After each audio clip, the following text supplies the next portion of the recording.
पहलगाम में हुए आतंकी हमले में इंदौर के रहने वाले सुशील नेथेनियल की भी मौत हो गई। सुशील इंदौर के MR10 के वीड़ा नगर में रहते थे। तो वहीं सुशील की मौत के बाद से पूरे इंदौर शहर में गम का माहौल है। सुशील का पूरा परिवार फिलहाल कश्मीर में है। परिवार के मुताबिक आज शाम 5:30 बजे तक सुशील का पार्थिव शरीर कश्मीर से इंदौर पहुंच जाएगा। इंदौर के कलेक्टर भी सुशील के घर पहुंचे और उनके भाई से मुलाकात की। कलेक्टर के मुताबिक प्रदेश का प्रशासन पहलगाम के लोकल एडमिनिस्ट्रेशन के संपर्क में है। सुशील के परिजनों का इलाज चल रहा है। खुद सीएम डॉक्टर मोहन यादव इसकी जानकारी ले रहे हैं।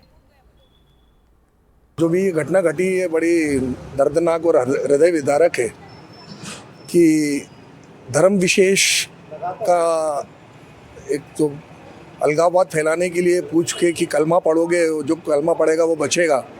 चूँकि हमारा भाई कलमा नहीं पढ़ पाया तो उनको गोली मार दी गई और उनकी बेटी को भी, आकांक्षा को भी पैर में गोली लगी है।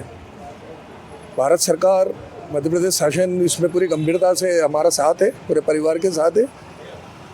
और माननीय कलेक्टर महोदय, SD महोदया और हमारे विधायक महोदय जी पूरे इस मामले पे ध्यान रख रहे हैं। और सुनने में आया है कि शाम के 5:30 बजे हमारा भाई का पार्थिव शरीर इंदौर एयरपोर्ट पे आ जाएगा। चूँकि एयरपोर्ट से यहाँ लाने में भी समय लगेगा और शाम रात हो जाएगी, तो संभावना व्यक्त करते हुए परिवार से बात करेंगे कि हम लोग कल सवेरे जल्दी उनकी जो विधि है अंतिम संस्कार की वो संपन्न करें। सोशल मीडिया के थ्रू ही मालूम पड़ा है और क्या है, घर पे कुछ फ़ोन भी आया था पड़ोस में, तब मालूम पड़ा कि सब स्थिति हो गई है। आप इनके पड़ोसी हैं? जी हाँ। क्या मैं पिछले करीबन 40 साल से इनसे जुड़ा हूँ। जब इनकी शादी हुई तब से इनके साथ में बचपन में मेरा इनका खेलना रहा है। क्या ये काम करते थे? ये LIC में ब्रांच मैनेजर, अलीराजपुर शाखा में। इनके साथ कौन कौन गया था? इनके साथ में इनका पूरा परिवार था, जिसमें पत्नी है, एक बेटा है और एक बेटी है। घायल बेटियाँ हैं जो बैंक में नौकरी करती है सूरत में। अभी इनकी वाइफ की हालत कैसी है, कुछ जानकारी? वो अभी हालत उनकी ऐसी नहीं है, डिप्रेशन में है, तो बोलने की स्थिति और समझने की स्थिति में कुछ है नहीं अभी। और इनका बेटा अभी ठीक है, बाकी बातचीत नहीं हो पाई हमारी उनसे भी। कि पहलगाम की जो दुखद घटना हुई है उसमें इंदौर के जो सुशील जी हैं उनकी भी दुखद मृत्यु हुई है। गोली उनको लगी है। हम लोगों ने जब से सूचना आई थी तब से वहाँ का जो स्थानीय प्रशासन है उसके टच में है।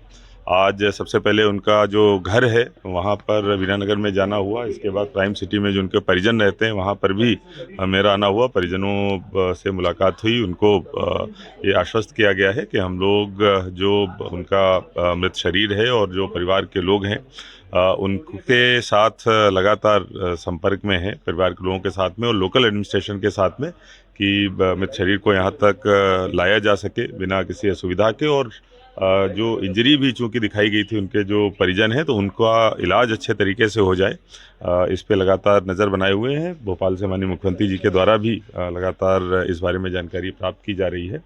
अभी तक जो जानकारी मिली है कि परिजन जो है वो सुरक्षित हैं, श्रीनगर में हैं। जैसे ही वहाँ से मृत शरीर रवाना होता है, परिवार रवाना होता है, हम लोग कोऑर्डिनेशन में रहेंगे। जो वहाँ के लोकल EDM हैं उनके साथ मैं खुद संपर्क में हूँ। जैसे ही कोई आगे की जानकारी प्राप्त होती है वहाँ से रवाना होते हैं, वैसे आप लोगों को सूचित किया जाए। परिवार ने क्या बताया है? देखिए, जो वहाँ से निकल के बात आ रही है कि बाकी के लोग सुरक्षित हैं, उनको इलाज की कोई विशेष आवश्यकता नहीं है। जो फर्स्ट एड है वो वहाँ पर कर दी गई है।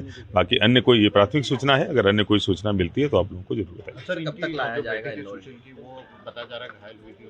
जैसा मैंने बताया है कि वहाँ से जो सूचना प्राप्त हुई है कि माइनर इंजरी है और विशेष चिंता की कोई बात नहीं है। जो वहाँ से हम लोगों को लोकल एडमिनिस्ट्रेशन के द्वारा सूचना प्राप्त हुई है। अभी श्रीनगर में बॉडी है, चूँकि रोड्स बंद हैं, एयरलिफ्ट करके लाया जाना है मृतक शरीर को, इसीलिए हम लोग लगातार उनके संपर्क में है। जैसे ही वहाँ से रवाना होते हैं आप लोगों को सूचित किया जाएगा।